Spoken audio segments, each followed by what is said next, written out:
មាន AI មួយទៀតដែលជួយអ្នកទាំងគ្នានៅក្នុងការ design slide ជាភាសាខ្មែរបានយ៉ាងមានភាពងាយស្រួលជាពិសេស content នៅក្នុង slide របស់យើងនឹងជាភាសាខ្មែរហ្នឹងគឺអានទៅងាយស្រួលយល់ដូចយើងសរសេរជាក់ស្ដែងអញ្ចឹង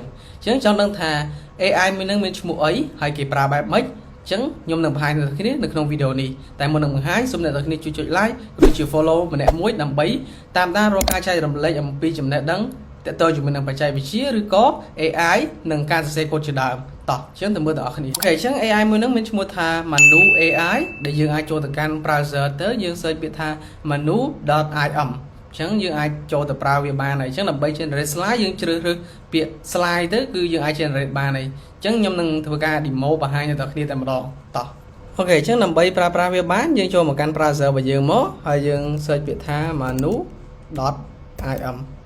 អូខេចឹង manu.im enter ទៅយើងនឹងចូលមកកាន់នៅ AI មួយនឹងបានហើយចឹងវា free ឲ្យចំនួន1000 credit ដែលយើងអាចប្រើបានចឹងយើងអាចប្រើវាបានតមកដើម្បី generate slide យើងចុចពាក្យ create slide នេះមកហើយយើងប្រាប់វាអំពីអ្វីដែល slide ដែលយើងចង់បានចឹងខ្ញុំឲ្យវា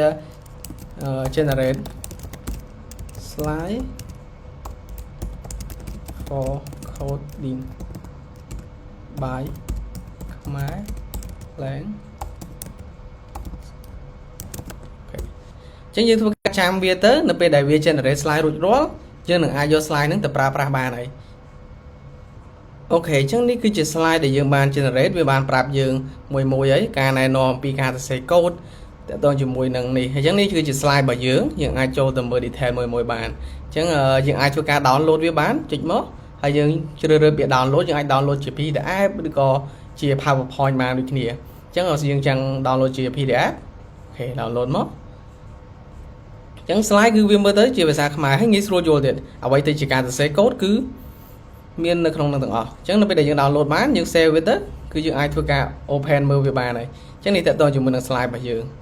ចឹងវីដេអូអំពី Manu AI គឺមានតែប៉ុណ្្នឹងទេបើគ្នាយើងគិតថាវីដេអូនេះមានប្រយោជន៍ហើយចង់ចែករំលែកទៅកាន់អ្នកដទៃអាចជួយ share ម្នាក់មួយទៅដើម្បីចែករំលែកឲ្យអ្នកដទៃបានដឹងអំពី AI មួយនេះចឹងពីខ្ញុំមានតែប៉ុណ្្នឹងទេអរគុណអ្នកទាំងអស់គ្នានៅក្នុងការទស្សនាវីដេអូមួយនេះ